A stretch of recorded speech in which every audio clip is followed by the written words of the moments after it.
இருக்கு. எடப்பாடி பழனிசாமி இனி பால்டாயில் பழனிசாமி. நீ என்ன பேர் வேணா வச்சுக்கையா, அதை பத்தி கவலை இல்லை. ஆனா இப்பொழுது ஒரு உண்மை தெரிஞ்சு போச்சு, பால்டாயில் குடிச்சவங்க யார் என்று இப்ப தெளிவாக்கப்பட்டு விட்டது. நாம பெயரை சொல்லாம பொதுவா பேசிக்கிட்டு இருக்கிறோம்.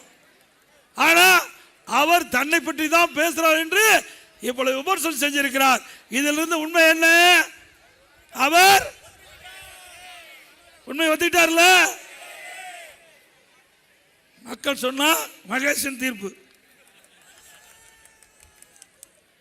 அப்புறம் 1984ஆம் ஆண்டு பொன்மனச்செம்மல் புரட்சி தலைவர் எம்ஜிஆர் அவர்கள் அமெரிக்காவில் சிகிச்சை பெற்று வந்தாங்க. அப்போ தேர்தல் வந்தது. இப்போ கருணாநிதி என்ன சொன்னார்? என்னுடைய நண்பர் எம்ஜி ராமச்சந்திரன் அவர்கள் உடல்நிலை சரியில்லாமல் அமெரிக்காவில் சிகிச்சை பெற்று வரார். அவர் சிகிச்சை பெற்று நலமோடு வந்த உடனே எனக்கு வெற்றி வாய்ப்பு கொடுங்க, அதை அப்படியே திருப்பி கொடுத்துட்டு வரோம். எவ்வளோ தந்திரம்! நல்லா எண்ணி பாருங்க. அப்பவே திரு கருணாநிதி அவர்கள் நம்ம ஏமாற்ற முயற்சிட்டு இருந்தார். அது வெளிப்படையாக சொல்றார். ஏதோ நம்முடைய தலைவர் சிகிச்சை பெற்று வராரு, தேர்தலில் திரு கருணாநிதி போட்டிடுறாரு, இவருக்கு வெற்றி வாய்ப்பு கொடுக்குதான் திரு நம்முடைய தலைவர் தமிழ்நாட்டுக்கு வந்தோடனே ஆட்சி திருப்பி கொடுத்துருவாங்க. யாருக்கிட்ட ஏமாற்ற வேலை? கிராமத்தில் சொல்லுவாங்க, எறும்பு ஏரோப்ளான் ஓட்டணும். உண்மைதானே? யாரை நம்ப வைக்கிறாங்க நினைச்சு பாருங்க. ஆனா விதை ஒன்று போட்டா சொரன்னா முளைக்கும்.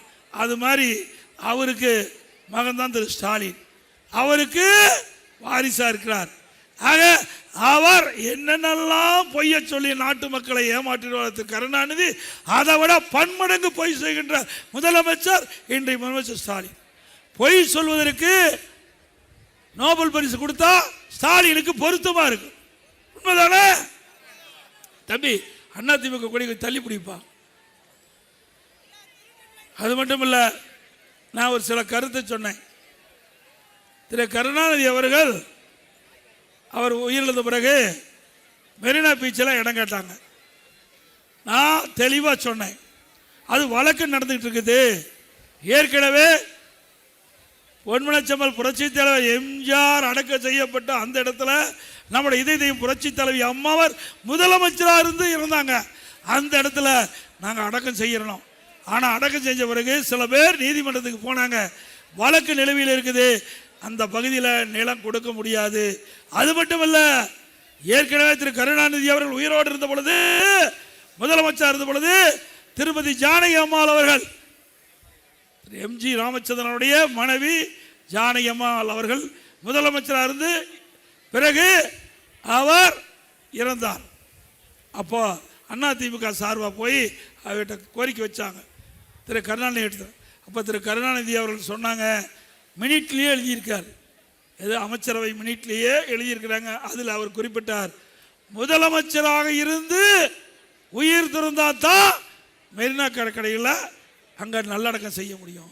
இவர் ஏற்கனவே முன்னாள் முதலமைச்சர், அதனால இவருக்கு மெரினா கடற்கரையில் இடம் கொடுக்க முடியாது. ஆனால் ராமாவரம் தோட்டத்தில் சொந்தமான இடம் இருக்குது, அங்கே அவர் திருமதி ஜானகி அம்மாவில் அடக்கம் பண்ணலாம், அங்கே போலீஸ் மரியாதை கொடுக்கப்படும் என்று திரு கருணாநிதி அந்த அமைச்சரவை கூட்டத்தில் தீர்மானம் நிறைவேற்றிருக்கார். பிறகு திரு காமராஜ் அவர்கள் அவர் இறந்த பொழுது பல தமிழ்நாட்டை ஆண்டார். அவர் வேற கட்சியாக இருந்தார். கட்சி பாகுபாடும் இல்லாமல் எல்லோரும் பெருந்தலைவர் காமராஜ் என்று அன்போடு அழைக்கக்கூடியவர் பெருந்தலைவர் காமராஜ் அவர்கள். அவர் இறந்த பொழுது நம்முடைய அதிமுகவில் நாடாளுமன்ற இருந்து காங்கிரஸ் இருந்து அதிமுக நாடாளுமன்ற எஸ்ஆர் பாலசுப்ரமணியம் அண்ணன் அவர்கள், அவர் காங்கிரஸ் கட்சியை சேர்ந்தவர்கள் அழைச்சிட்டு போய் திரு கருணாநிதி கிட்ட போய் முறையிட்டாங்க. முறையிடும் போது, நீங்க முன்னாள் முதலமைச்சராக இருந்தாரு, தமிழ்நாட்டுக்கு நிறைய திட்டங்கள் கொண்டு வந்தாரு, மூத்த தலைவர், மெரினா கடற்கரையில் அடக்கம் பண்ண ஒரு இடம் கொடுன்னு சொன்னான். அப்ப திரு கருணாநிதி முதலமைச்சராக இருந்து இறந்தால்தான் மெரினாவில் இடம் கொடுக்கப்படும், இல்லைன்னா இடம் கொடுக்க முடியாதுன்னு கிண்டியில் கொடுத்தார். அப்ப கருணாநிதி சொன்னது நாம தானே செய்ய வேணும். அவர் என்ன சொன்னாரோ அதுதான் நான் செஞ்சேன், மாறுபட்ட கருத்து இல்லையில. ஆனா ஸ்டாலின் இப்படி சொல்லாரு, எங்க அப்பாவுக்கு எடப்பாடி பழனிசாமி மெரினா கடற்கரையில் இடம் கொடுக்க மறுத்துட்டாருன்னு திரு ஸ்டாலின் அவர்களே, உங்க அப்பா என்ன கடைபிடிச்சாரோ அதைத்தான் நானும் முதலமைச்சர் கடைபிடிச்சேன். கிண்டியில 2 ஏக்கர் நிலம் கொடுத்தோம். அண்ணா பல்கலைக்கழகத்துக்கு எதிரில் 2 ஏக்கர் நிலம், 1 ஏக்கர் 100 கோடிக்கு போகும். 200 கோடி நிலத்தை திரு கருணாநிதி அடக்கம் பண்ண நாங்கள் கொடுத்தோம். மறுத்து நீதிமன்றம் போனீங்க, தீர்ப்பு வாங்கினீங்க. நாங்கள் நினைச்சா மேல்முறையீடு செஞ்சிருக்கலாம், செய்யல. ஏன் செய்யல? எங்களுக்கு உயர்ந்த பண்பு இருக்குது, உங்களுக்கு அப்படிப்பட்ட எண்ணம் இல்லை. திருமதி ஜானகி அம்மாள் அவர்கள் எங்களுடைய பொன்மனச்செம்மல் புரட்சி தலைவர் எம்ஜிஆருடைய மனைவி, அவர் முதலமைச்சர் இருந்தாங்க. அப்படிப்பட்டவருக்கு பொன்மனச்செம்மல் புரட்சி தலைவர் எம்ஜிஆர் அடக்கம் செய்த அருகிலேயே அவருக்கு இடம் கிடைக்க வேண்டும் என்று நாங்கள் இடம் கேட்டோம். ஆனால் கொடுக்கல. சிந்திச்சு பாருங்க என்னென்னலாம் இப்போ பேசிட்டு இருக்காருன்னு. அதோட திரு கருணாநிதி அவர்கள் என்னென்ன பேசினார்? பெருந்தலைவர் காமராஜரை பற்றி மிக மிக மோசமாக பேசினார். அன்னை இந்திரா காந்தி அவரை பற்றி விமர்சனம் செஞ்சார். தியாகச்சீலர் கக்கன் ஆகியோரை பற்றி விமர்சித்தார் திரு கருணாநிதி அவர்கள். ஸ்டாலின் இப்போ அப்படியே மறைச்சு பேசுகிறார்.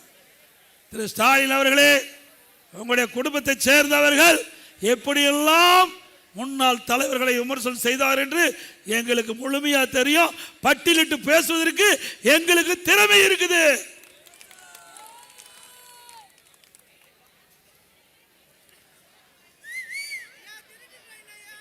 இப்போ உங்களுக்கே தெரியுது, சொன்னா கோச்சுக்காரு. அது சொல்லக்கூடாது, நீங்க கேட்கறதுனால சொல்றேன். சொல்லலாமா வேண்டாமா? நான் பொது வாழ்வுக்கு 51 வருஷம் ஆகி போச்சு. அதிமுகவில் 1977 கட்சியில் சேர்ந்து இதுவரை எந்த தலைவரையும் நான் விமர்சனம் செஞ்சதே கிடையாது. நாகரிகமா அரசியல் ரீதியாக பேசுவேன். ஆனால் இன்றைய முதலமைச்சரும் துணை முதலமைச்சரும் வேண்டுமென்றே திட்டமிட்டு எங்களை அவதூறாக பேசுவது, எங்கள் கட்சி பற்றி அவதூறாக பேசுவது, எங்களுடைய தலைவர்களை அவதூறாக பேசினா நாங்கள் எப்பொழுதும் பொறுத்து கொள்ள முடியாது. என்ன சொல்றாரு? எடப்பாடி பழனிசாமி திண்ணையில் படுத்துட்டு முதலமைச்சர் ஆகிட்டான். அப்படி பேசுனா நம்ம ஏற்றுக்க முடியுமா? சொல்லுங்க பார்க்கலாம். அதுதான் நான் சொன்னேன். எப்போது பார்த்தாலும் திரு ஸ்டாலின் பேசுறார், நான் யார் தெரியுமா? முத்துவேல் கருணாநிதியுடைய மகன் அப்படின்னு சொல்றிய. ஆமா, உண்மைதான். யார் இல்லைங்கிறா? நாங்க சொல்றோம், முத்துவேல் கருணாநிதி திருட்டு ரயில் வந்திருக்காரு. அதுக்கு என்ன பண்ண? திரு மறைந்த கவிஞர் கண்ணதாசன் எழுதிய புத்தகத்தில் இது இடம்பெற்றிருக்குது. நாம சொல்லல, மறைந்த கவிஞர் கண்ணதாசன் அவர் எழுதிய புத்தகத்தில் திருட்டு ரயிலில் வந்தோம்னு எழுதியிருக்கார். ஸ்டாலின் அவர்களே, பேசக்கூடாது என்று நினைத்தேன், எங்களை பேச வைத்து விட்டீர்கள்.